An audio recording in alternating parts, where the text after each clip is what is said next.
Bonjour, bienvenue dans ma bibliothèque. Nous sommes à Montréal le 26 juin 2012. Mon nom est Bruno Lalonde.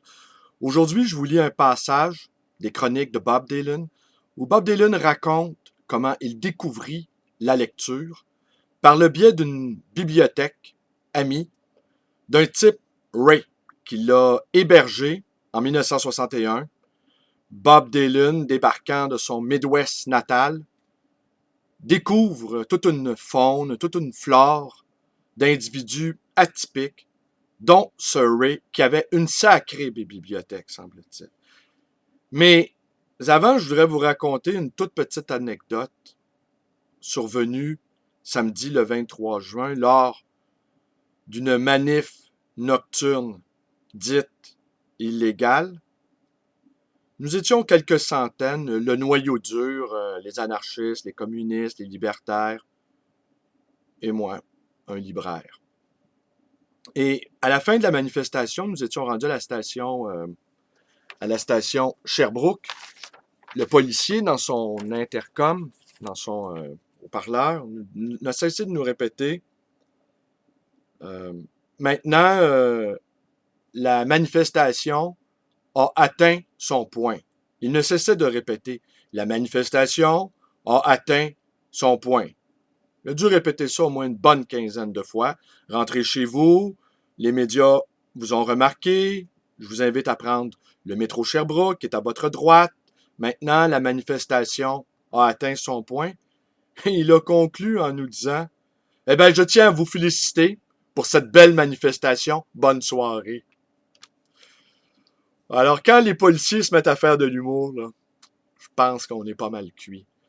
Alors, rentrant chez moi, faisant le reste à pied, rendu à ce point-là, je suis pas tellement loin du parc La Fontaine, je me disais, à quand une manifestation sponsorisée par les caisses des jardins, exemple? Félicitations pour votre belle manifestation. Vous auriez dû voir la tête de la majorité des participants. Quelques fuck you bien sentis ont émergé du groupe. Moi, je me suis contenté d'avoir un petit sourire en coin. J'apprécie toujours l'humour. Je l'ai trouvé bien bonne, celle-là. Félicitations pour votre belle manifestation. Donc, ça enlève le goût de faire des choses illégales après ça, croyez-moi. Alors voilà, je voulais un petit passage de Bob Dylan, tiré de ses chroniques. J'ai éteint la radio, parcouru le salon. M'arrêtant un instant pour allumer la télévision, je suis tombé sur la grande caravane qui semblait transmise d'un pays lointain. J'y ai renoncé aussi. Je suis parti dans la pièce à côté. La porte n'était pas vitrée et il n'y avait pas de fenêtre à l'intérieur. C'était une caverne sombre, garnie de livres, du sol au plafond. J'ai allumé la lumière. On ressentait tellement la puissance de la littérature ici qu'il fallait répudier son ignorance chérie. L'éventuel culturel dans lequel j'avais grandi m'avait laissé un esprit noir de suie. Brando, James Dean, Milton Berle, Marilyn Monroe, Lucy, Earl Warren, Khrouchtchev et Castro, Little Rock et Peyton Place, Tennessee Williams et Joe DiMaggio, Edgar Hoover et Westinghouse, Les Nelson, Holiday Inn et Chevrolet customisé, Mickey Spillane et Joe McCarthy, Live in Town. Dans cette bibliothèque, tout ça prenait des airs de farce. On trouvait là 1000 choses, des livres sur la typographie, l'épigraphie, la philosophie, les idéologies politiques, de quoi ouvrir des yeux comme des soucoupes, le livre des martyrs de Fox, les vies des 12 Césars, les discours de Tacite et ses lettres à Brutus, l'état idéal de la démocratie de Périclès, le général athénien de Thucydide, à vous faire froid dans le dos, celui-là. 4 siècles avant Jésus-Christ, Thucydide vous explique que la nature humaine est constamment l'ennemi de ce qui la dépasse. Que les mots de son temps perdent peu à peu leur sens. Qu'en un clin d'œil, on peut retourner une opinion, dénaturer un fait, comme si rien n'avait changé entre son époque et la mienne, et à plus forte raison, la nôtre. Il y avait aussi des romans de Gogol, de Balzac, de Maupassant, de Hugo et de Dickens. J'ouvrais en général un livre n'importe où, j'en lisais quelques pages, et si ça me plaisait, je revenais au début. Materia Medica, cause et remède des maladies. En voilà un qui était bon. Je cherchais les plans d'instruction qu'on ne m'avait pas donnés. Il y avait parfois quelques mots griffonnés sur la page de garde. Philosophe de l'embrouille, sur le prince de Machiavel. L'homme cosmopolite, au début de l'enfer de Dante. Livre était disposé sans ordre ou thématique particulier. Le contrat social de Rousseau était placé à côté de la tentation de Saint-Antoine et les métamorphoses de Vide, conte d'horreur effrayant, serré contre l'autobiographie de David Crockett. Des rangées de livres sans fin, celui de Sophocle sur la nature et la fonction des dieux. Pourquoi n'y a-t-il que deux sexes? La marche d'Alexandre le Grand jusqu'en Perse. Une fois celle-ci conquise, pour qu'elle ne lui échappe pas, il a forcé ses hommes à épouser les habitantes, moyennement quoi il n'y a jamais eu de problème avec la population, ni soulèvement, ni rien. Alexandre savait instaurer le pouvoir absolu. La biographie de Simon Bolivar figurait dans le lot. J'aurais voulu lire tous ces livres, mais pour ce faire, il aurait fallu qu'on m'envoie dans une maison de repos ou quelque chose comme ça. J'ai commencé Le bruit et la fureur, sans vraiment bien comprendre, sensible cependant à la puissance de Faulkner. J'ai lu des passages d'Albert Legrand, le type qui liait les sciences à la théologie. Comparé à Thucydide, ça faisait léger. Je, je feuilletais au-delà du principe de plaisir de Sigmund Freud, le roi de l'inconscient. Quand Ray est arrivé, a aperçu le titre et m'a dit: les grandes pointures dans ce domaine travaillent pour des agences de pub. Ils vendent de l'air. J'ai remis le livre à sa place et il y est resté.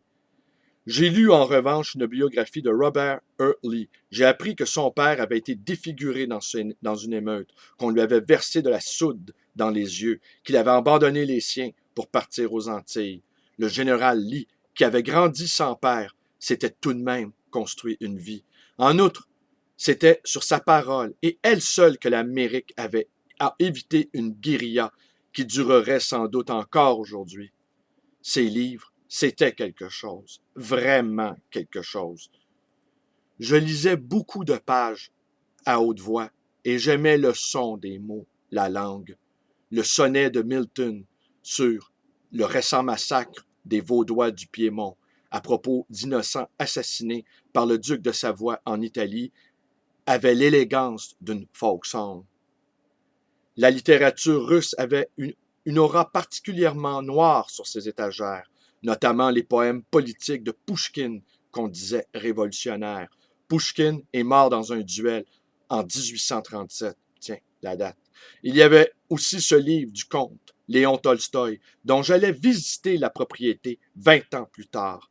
Il pourvoyait à l'éducation des paysans dans le domaine familial à proximité de Moscou. C'est également là qu'à la fin de sa vie, il a renié son œuvre et dénoncé toutes les guerres. À l'âge de 83 ans, il a un jour laissé un mot à sa famille en lui demandant de lui ficher la paix. Il est parti à pied dans les bois enneigés et quelques jours plus tard, on l'a retrouvé mort d'une pneumonie.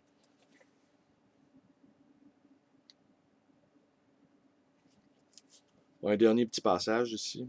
Chérie, si je ne mettais pas de disque ou la radio, c'était le silence, le calme des cimetières, et je retournais toujours voir les livres. Je creusais là-dedans comme un archéologue. Et bien là, voilà, il poursuit. On peut comprendre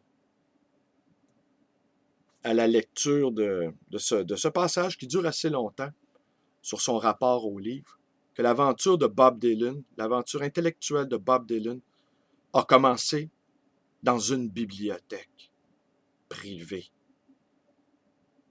Alors, je ne sais à quoi ressembleront les Bob Dylan du 21e siècle, mais assurément, s'ils sont privés de ce terreau fertile, vivant, organique que sont les bibliothèques privées, j'ai bien peur que nous ayons affaire là à des Bob Dylan difformes, des Bob Dylan, E.T., déformés. Peut-être pas très, très intéressant. Et je note aussi, pour conclure cette vidéo, à quel point les personnalités singulières, comme celle de Ray, ont tendance à disparaître de plus en plus au profit d'un homme commun, d'un homme banal, d'un homme sans qualité, aurait dit Musil, et dont j'ai déjà écrit avec ironie, nous avions l'homme sans qualité, maintenant nous avons l'homme sans défaut, ce qui est pire. Alors ça me désole de voir ça. Alors voilà, Bob Dylan, chronique. Merci, c'est tout pour aujourd'hui. Mes vidéos vous plaisent, ben vous pouvez vous abonner à ma chaîne YouTube, B. Lalonde-Sang. Je salue particulièrement ce nouvel abonné en provenance de Russie. Bien content. Voilà. Toujours étonnant quand même. Certaines de mes vidéos certaines. Beaucoup de mes vidéos sont écoutées dans des pays étrangers. C'est quelque chose pour moi. C'est étonnant. Ça, c'est assez merveilleux là-dessus, YouTube. Donc, vous pouvez me téléphoner dans le 514-736-0999. Vous pouvez également devenir un militant, à militante Facebook en vous joignant à ma page. Vous pouvez également me rendre visite en chair et en os à ma librairie d'occasion et d'ancien, le Livre Voyageur, dans le quartier Côte-des-Neiges à Montréal. Profitez-en, allez vous balader à l'oratoire ou allez vous balader dans le cimetière, ça replace les idées. Allez, merci, bonne journée.